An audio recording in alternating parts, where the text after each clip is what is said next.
Donc bonjour à tous.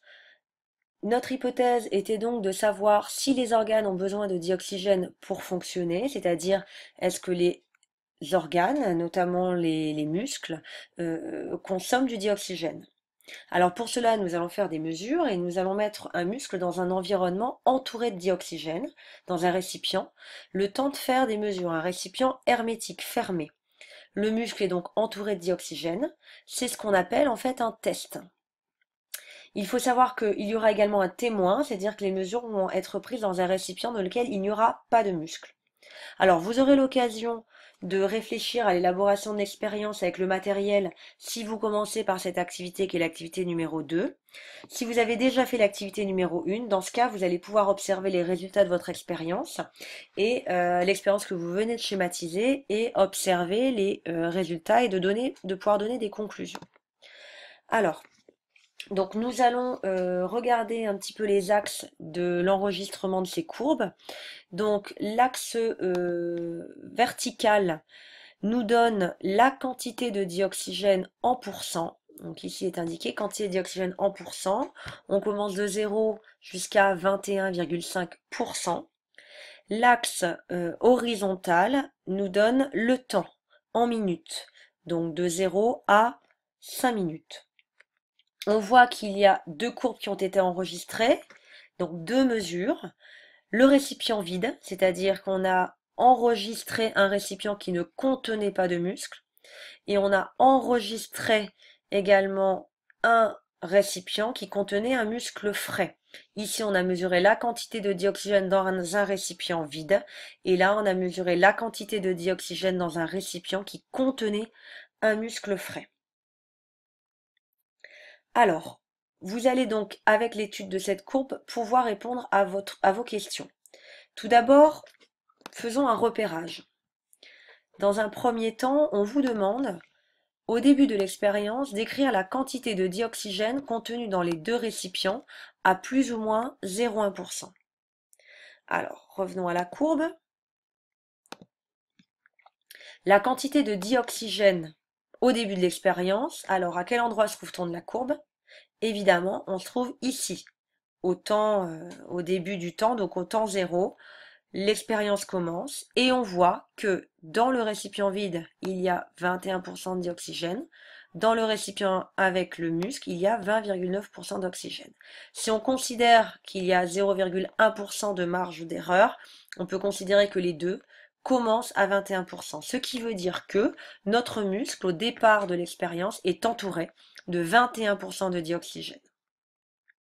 On va donc pouvoir noter la réponse à cette question, c'est-à-dire que la quantité de dioxygène est de 21%. Et vous allez pouvoir mettre votre réponse sur votre feuille. Maintenant, on va regarder ce qui se passe à la fin de l'expérience. On continue donc notre repérage. À la fin de l'expérience, voilà, on va écrire la quantité de dioxygène dans le récipient vide et dans le récipient qui contient le muscle de poisson. Le récipient vide, c'est le témoin. Le récipient contenant le muscle de poisson, c'est le test. Alors, allons-y. Fin de l'expérience. Donc, à quel endroit est-ce qu'on se trouve? Évidemment, de l'autre côté de la courbe. Dans le récipient vide, la quantité de dioxygène est à 21%. Dans le récipient contenant le muscle, hop, on suit la courbe et on se retrouve ici, c'est-à-dire environ, hop, à peu près, ne traînez pas très droit, il faudrait une règle, mais à 19,5%. Donc, on peut noter ici, dans le récipient vide, la quantité de dioxygène, la quantité de dioxygène est de 21%.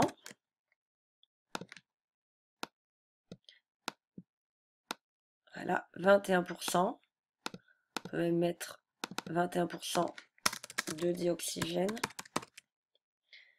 Et dans le récipient contenant le muscle frais de poisson, on est à 19,5% de dioxygène.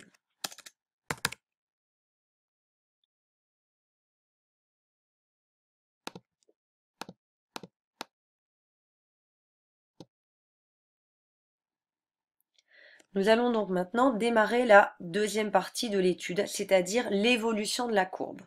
On vous demande comment évolue la quantité de dioxygène dans le récipient vide et la question 4, dans le récipient contenant le muscle. Alors, on va regarder les courbes. Alors, si on regarde bien les courbes, on voit bien, effectivement, qu'il y en a une qui stagne, qui ne bouge pas, récipient vide, et il y en a une qui diminue.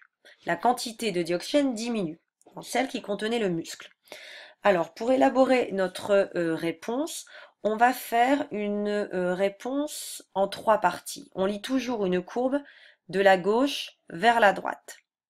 Premier élément, on va indiquer, petit 1, que la quantité de dioxygène en pourcentage, donc la quantité de dioxygène en pourcentage. On va regarder ce que fait la courbe, et là, on se rend compte que la courbe, elle reste stable. Donc, on a le choix entre les mots reste stable, augmente ou diminue. Donc, sans aucun doute, la courbe reste stable.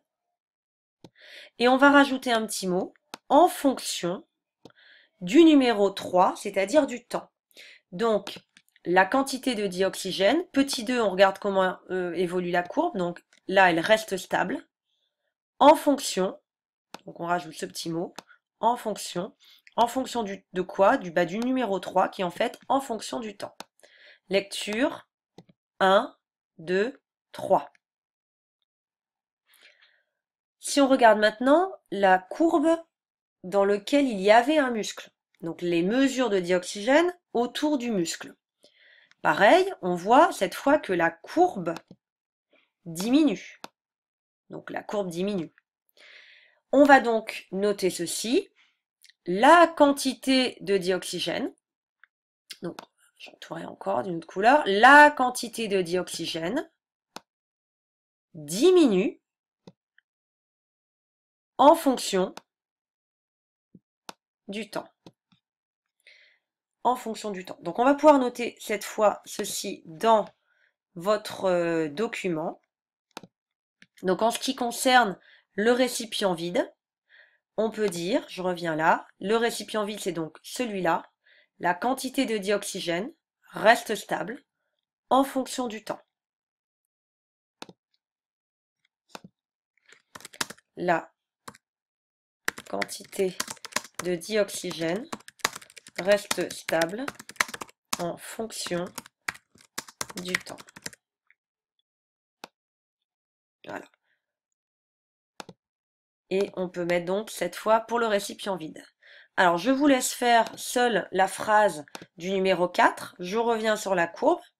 Elle dit sensiblement la même chose, sauf que on est dans le récipient contenant le muscle frais, donc c'est la quantité de dioxygène diminue en fonction du temps. Je vous laisse donc le temps de noter la réponse.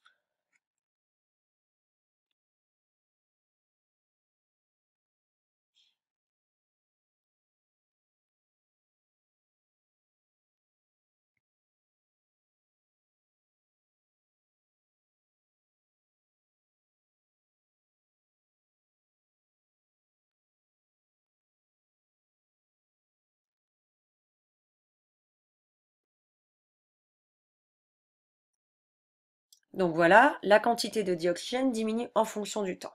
Alors maintenant, nous allons revenir à notre hypothèse. Je vous rappelle que notre hypothèse était de savoir si un muscle consomme du dioxygène, donc de savoir si il en a besoin pour fonctionner. Lorsque on met un muscle dans un récipient entouré de dioxygène, la quantité de dioxygène dans ce récipient diminue.